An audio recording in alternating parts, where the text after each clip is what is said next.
The Ghost of Cedar Ridge Farm, October 3rd, 1998, Madison County, Virginia. Cedar Ridge Farm was mine now.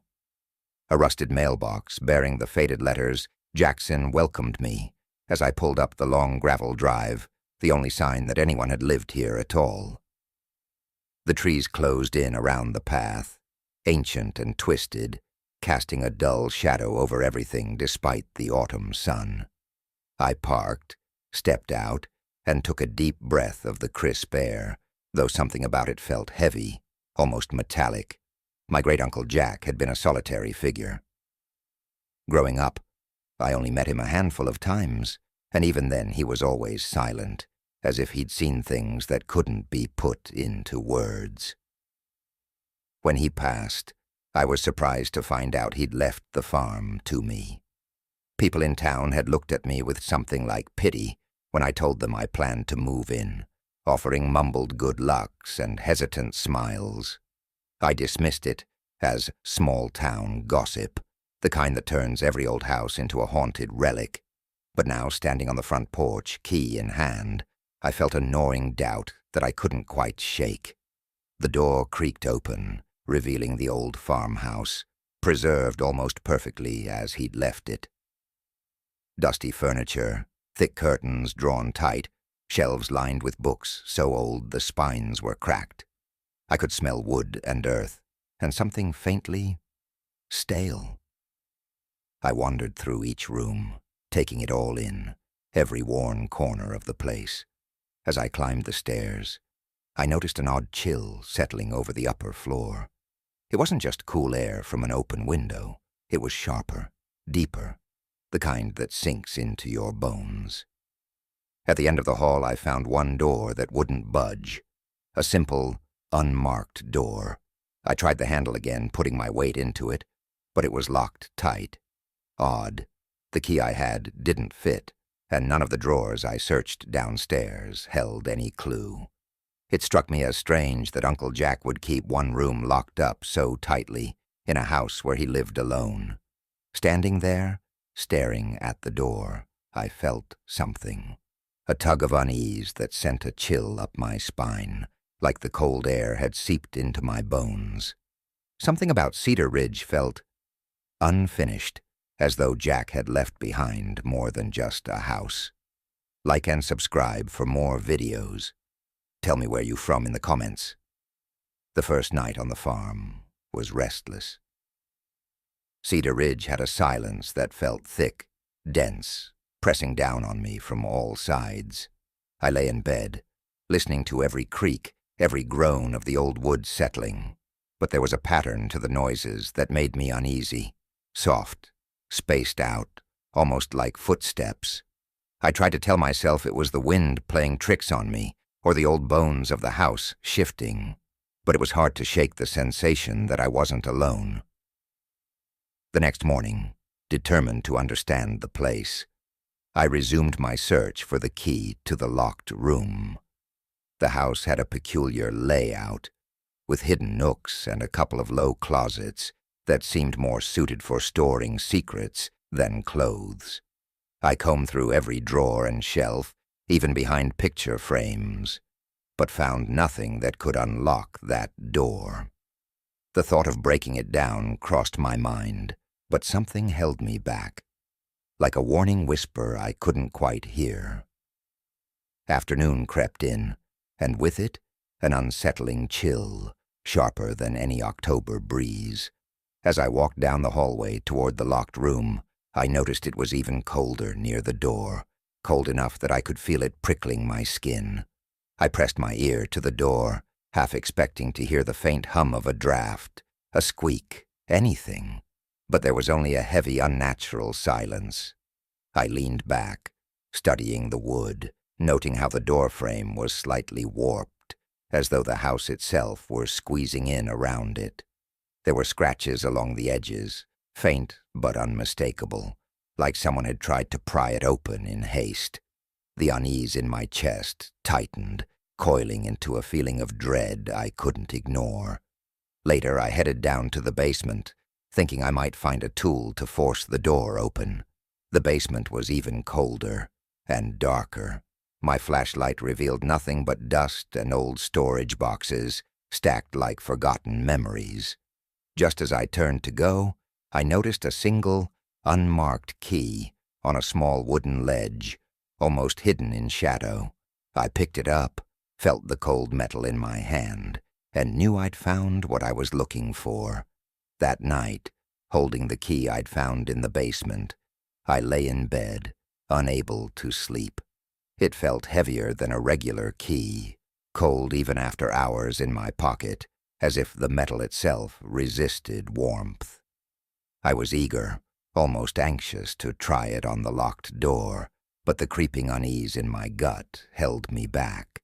I told myself I'd wait until morning, that a full night's rest would lend me the courage to open that door and face whatever was on the other side.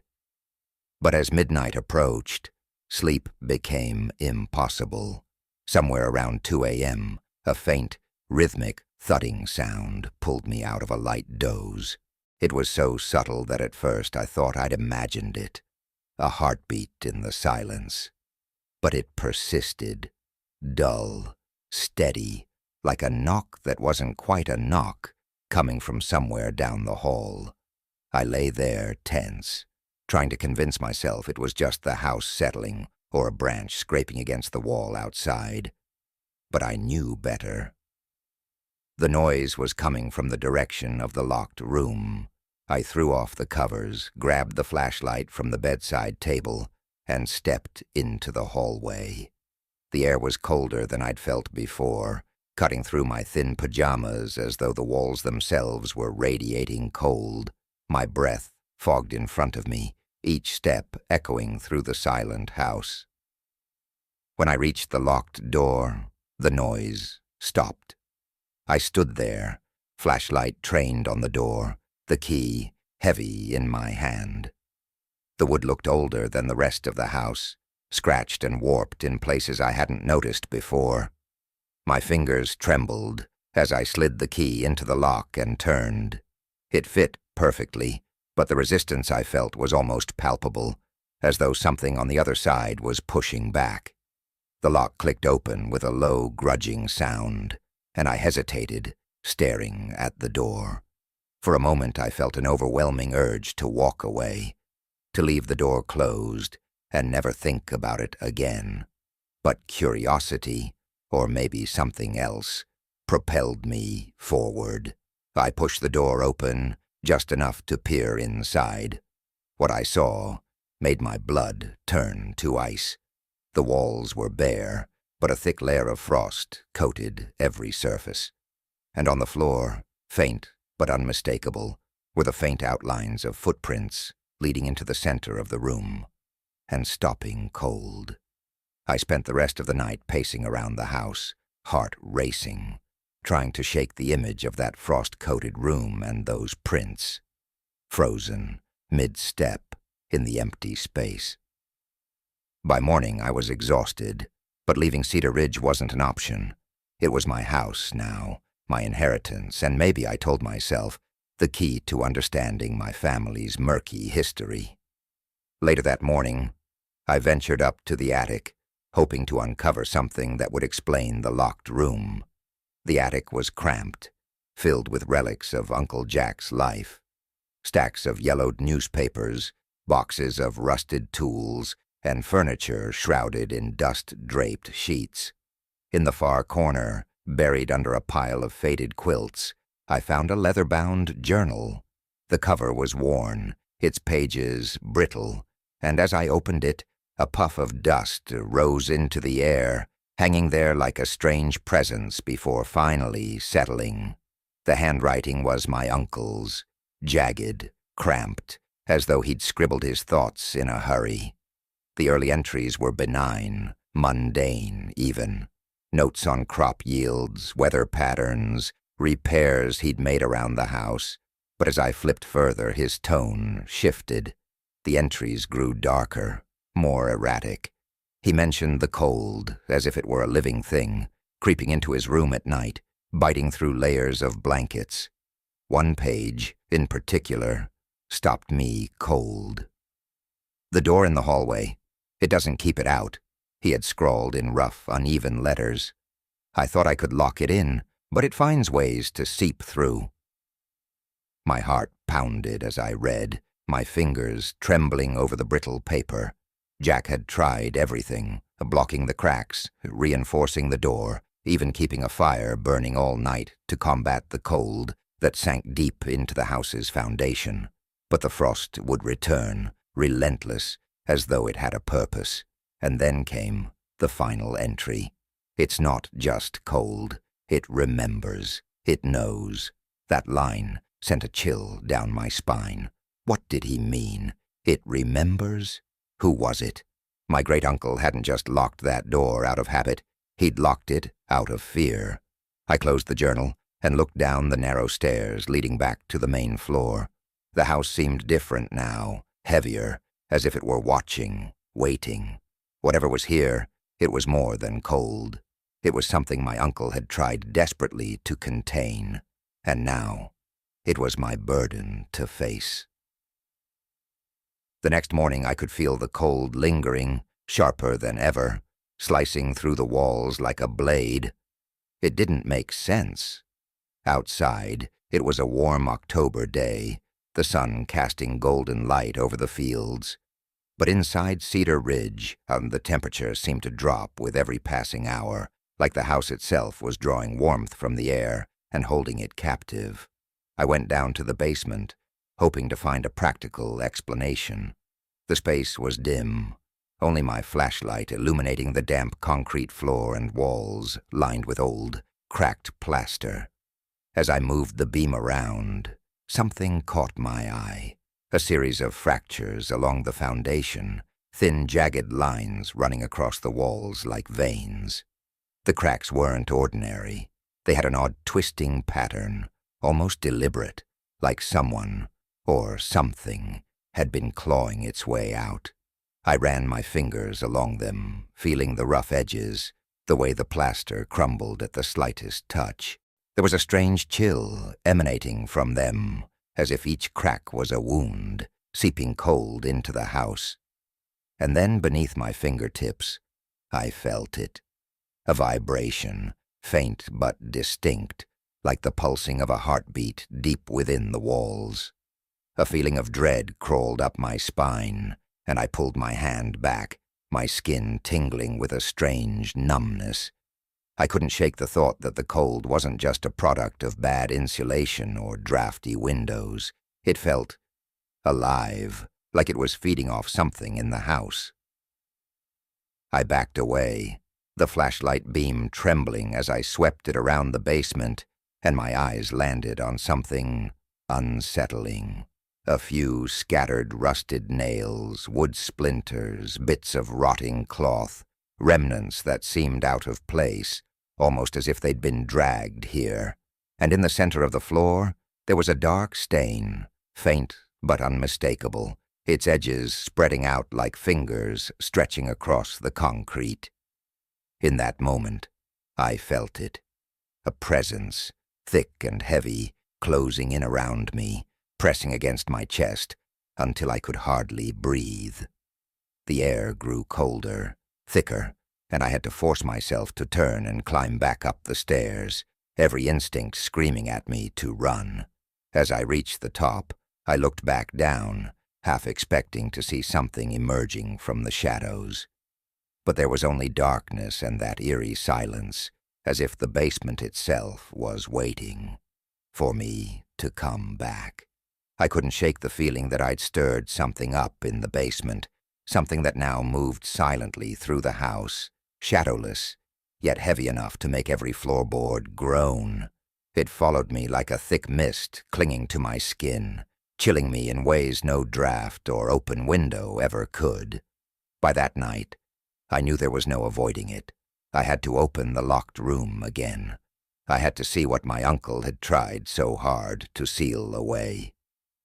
The key felt heavier in my hand as I made my way down the hall. The air grew colder with each step, biting and sharp, and by the time I reached the door, my breath was visible in soft clouds. My hand trembled as I slid the key into the lock and twisted, the mechanism giving way with a reluctant, grinding click. I pushed the door open, and the cold that hit me was immediate, as though I'd stepped into an open freezer. The frost was back, thicker than before, coating the walls, ceiling, and floor in a sparkling layer of ice that reflected the light from my flashlight. It was almost beautiful, if not for the feeling of utter dread that sank into my bones the moment I crossed the threshold.